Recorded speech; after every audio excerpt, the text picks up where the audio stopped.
আসসালামু আলাইকুম এভরিওয়ান, আমি সাবান। আজকে 22শে সেপ্টেম্বর, আমার মেয়ে শুভ জন্মদিন। চলো সবার আগে আমি ওকে উইশ করে দিই। হ্যাপি বার্থডে টু ইউ মাম্মা, তুমি সব সময় ভালো থেকো আর তুমি ভালো মনের একটা মানুষ হয়েও।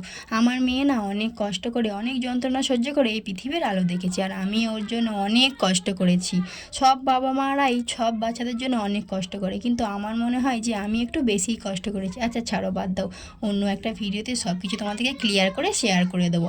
আজকে আমার মেয়ের জন্মদিন, তোমরা পারলে একটু উইশ করে দিও আর ওর জন্য একটু দোয়া করে দিও। আমার মেয়ের এই মুখের হাসিটা দেখার জন্য না আমি পৃথিবীতে সব কিছু করতে পারি, ওর জন্য আমি মরতেও রাজি আছি। আমার বাচ্চা যেন সব সময় ভালো থাকে আর এইভাবেই হাসি খুশি থাকে। বলো আজকে ডেকোরেশনটা কেমন লাগছে? সারাদিনে একদমই সময় পাইনি, ওকে নিয়েই ব্যস্ত ছিলাম, অনেক কাজ করেছি। সব কিছু তোমাদেরকে সব ভিডিওস মাধ্যমে শেয়ার করে দেবো। অনেক ভিডিও আসতে চলেছে, অনেক মজাদার মজাদার ভিডিও আসতে চলেছে। তোমরা তার আগে আমার চ্যানেলটাকে সাবস্ক্রাইব করে আমার পাশে থেকো। সবাই ভালো থেকো, সকলকে খোদা হাফেজ, বাই বাই।